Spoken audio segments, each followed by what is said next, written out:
Dobry wieczór всем. Arkadaşlar merhaba. Bugün Türk Hava Yolları'nı inceleyeceğiz. Bana Türkmenistan'dan birçok arkadaşımız mesaj atıyor. Türkmenistan'dan değil pardon. Türkiye'de yaşayan, çalışan Türkmenistan vatandaşları bana mesaj atıp Türkmenistan uçuşları ile ilgili sorular sormuşlar. Onlara cevap vermek istiyorum. Biliyorsunuz bu pandemiden dolayı Türkmenistan sınırlarını kapattı. Türkmenistan'a uçaklar gidemiyor. Yani dünyanın çoğu ülkesinden sınırlar kapalı. Türkmenistan'a ulaşım yok. Şimdi pandemi yavaş yavaş bu Orta Asya'da Rus dili konuşan ülkelerde azaldığı için yavaş yavaş açılmaya başladı sınırlar. Türkmenistan uyruklu vatandaşlar ülkemizde, Türkiye'de çalışıyorlar. Herhalde resmi rakamlara göre 150-200 bin civarı Türkmenistan vatandaşı Türkiye'de yaşıyor, çalışıyor, okuyor, eğitim alıyor. Neredeyse 9 aydan fazladır herhalde bir yıla yakın süredir vatanlarına, ülkelerine gidemiyorlar. Çok zorluk, çok sıkıntılar çekiyorlar. Hastası olan, ailesi olan, ne bileyim yakını vefat eden, doğum yapan şu bu çok zor durumdalar, sıkıntı çekiyorlar ve bu yüzden aşırı derecede soru soruyorlar ve öğrenmek istiyorlar. Çünkü düşünsenize Türkiye'desiniz, yabancı memlekettesiniz, yaşıyorsunuz, çalışıyorsunuz, para biriktiriyorsunuz. Ailenize, çoluk çocuğunuza götürmek istiyorsunuz. Kendiniz artık gitmek istiyorsunuz. Hani çalışmak da para kazanmak da tamam ama gurbet zor bir durum. Vatanlarına gitmek istiyorlar. Uçak bileti bulamıyorlar, uçuş bulamıyorlar. Yani sıkıntılı bir durum yaşıyorlar. Onları çok iyi anlıyorum. Şimdi dediğim gibi İstanbul'dan Türkmenistan'a bildiğim kadarıyla Aşgabat ve Türkmenhavat'a biletler vardı. Bu biletler 9 ay, 1 yıldır satılmıyor. Uçak yok. Şimdi azalıyor bu pandemi. Yani dünyada azaldığı için herhalde sınırları açacaklar. Şimdi uçak biletlerine Türk Hava Yolları'nın sitesinden thy.com.tr'den ya da turkishairlines.com'dan bakıyorum arkadaşlar. Ne yazalım?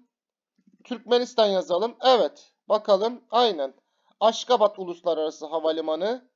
Başkent Aşgabat bildiğim kadarıyla. Ve Türkmenabat Uluslararası Havalimanı'na uçuşu varmış Türk Hava Yolları'nın. Aşgabat'a bakalım. En büyük şehri olsa gerek Aşgabat. Zaten Türkmenistan bildiğim kadarıyla 6 milyonluk bir nüfusu var. Mesela önümüzdeki hafta Salı günü bakalım. Gitsin bir ay ailesini görsün diyelim. Diğer 27 Mayıs'ta da dönsün diye tahmin edelim. Ekonomi sınıfı en ucuz bilet fiyatına bakacağız. Bakalım ne diyor. Seçtiğiniz tarih ve güzergahta uçuşumuz bulunmuyor. Ana sayfaya dönelim. Uçuş hangi tarihte var? Şöyle İstanbul, Aşgabat. Mayıs ayına bakalım arkadaşlar. Nisan'da yok. 11 Nisan'a bakalım. Dönüşte 11 Mayıs'a bakalım. Dönüşte 31 Mayıs yapalım. Şöyle inceleyelim. Bakalım. 11 Mayıs'ta var mı? Yok. İstanbul, Aşgabat. Hangi tarihte uçuşlar başlıyor arkadaşlar? 25 Mayıs bakalım. Dönüşü de 29 Haziran bakalım. Gitsin bir ay kalsın diye düşünelim. Öyle rastgele seçiyorum yani. Yine yok. 25 Mayıs'ta da başlamıyor. Çok kötü bir durum yani. Türkmenistan vatandaşlarının sıkıntısını tahmin edemiyorum. Allah kimseye böyle bir dert vermesin. Bakalım. 1 Haziran'a bakacağız mecbur. 1 Haziran, 30 Haziran tarihlerine bakalım. İstanbul Aşgabat uçuşu var mı 1 Haziran'da? 1 Haziran'da yok. 2 Haziran'da başlıyor arkadaşlar.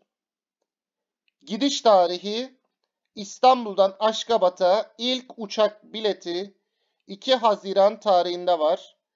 Diğer uçak bileti tarihi 4 Haziran. Sonra devam ediyorum incelemeye. 2 Haziran, 4 Haziran, 5, 6, 7 Haziran, 9, 10, 11 Haziran tarihlerinde ilk biletler var. Mesela 6 Haziran fiyatları. Evet, fiyatlar da sabit görünüyor. 4219 lira. 6 Haziran gidiş, 30 Haziran, 1 Temmuz, 2-3 Temmuz dönüşlü mesela. Mesela biz ne yapalım? 6 Haziran gidiş ya da 5 Haziran gidiş, 1 Temmuz dönüş olarak bakalım. Çünkü ya da 30 Haziran dönüş olarak bakalım. Çünkü bunlar Türkiye'de çalışıyorlar, yaşıyorlar, ailesi olanlar var. Türkiye'de evli olanlar var. Onlar için bir aylık bir periyot, 25 günlük bir periyot seçtim. Ne yazıyor? Önemli bilgi. Türkiye'ye dönüş uçuşlarında 6 yaş ve üzeri yolcuların planlanan kalkış saatlerinden en fazla 72 saat önce numunesi verilmiş negatif sonuçlu PCR testini, yani bu COVID negatifim testini uçuştan önce sunmaları gerekmektedir. Türkiye'ye dönüş uçuşunuzdan önce PCR testi yaptırmanız gerektiğini önemli hatırlatır. İyi seyahatler dileriz. Bunun Türk Hava Yolları ile alakası yok. Türkmenistan'dan izleyen Türkmenistanlı vatandaşlara sesleniyorum. Türkiye Cumhuriyeti Devleti tüm yabancılardan da, Türk vatandaşlarından da Türkiye'ye girişte PCR testi istiyor. Yani COVID-19 negatif testi sonucu istiyor. Temiz testi istiyor sizden. Bunu Türkmenistan'da vatanınızda alacaksınız. Uçağa yoksa binemezsiniz. En fazla 72 saat. 3 gün öncesinde. Mesela uçuşunuz ne zaman? Birinde mi? 1 Temmuz'da diyelim. 28 Haziran'da testinizi almış olacaksınız. Yaptırmış olacaksınız arkadaşlar. Uçak süresi 3 saat 35 dakika arkadaşlar. Ekonomi sınıfı seçiyoruz. En ucuz bileti seçiyoruz. Dönüş Aşkabat'tan İstanbul'a sabah 8'i 20 geçe 4 saat 10 dakika. Görüyorsunuz. Ekonomi sınıfı seçiyoruz. Uçuşu seçiyoruz. Toplam İstanbul'dan Aşkabat'a gidiş, Aşkabat'tan İstanbul'a dönüş 4219 lira. En ucuz bilet. Sizler dolar mı daha çok kullanıyorsunuz?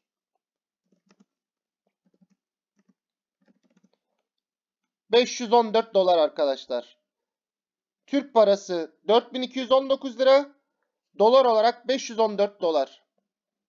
Yani İstanbul Aşkabat gidiş dönüş uçak bileti Türk Hava Yolları'nda 514 dolar.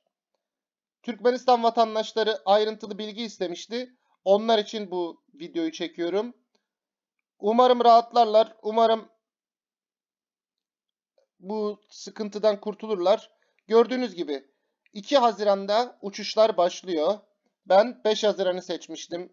Yani öyle önüme geldi diye seçtim. 2 Haziran 2021 tarihinde İstanbul'dan Aşkabat'a uçuşlar başlıyor.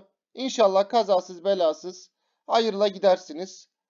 Sıkıntılarınızı atlatırsınız. Özleminizi giderirsiniz. 3,5 saat gidiş uçağı. Akşam 8'de İstanbul'dan kalkıyor. Gece 2'ye 5 kala ertesi gün yani 6 Haziran Pazar günü gece 2'de Aşkabat'ta oluyorsunuz. Dönüşü de 4 saat 10 dakika sürüyor. Ekonomi sınıfı biletler bunlar. Zaten sizler öğrenmiş olabilirsiniz bu bilgileri. Ama ben uçuşların başlangıç tarihini size aktarmak istedim.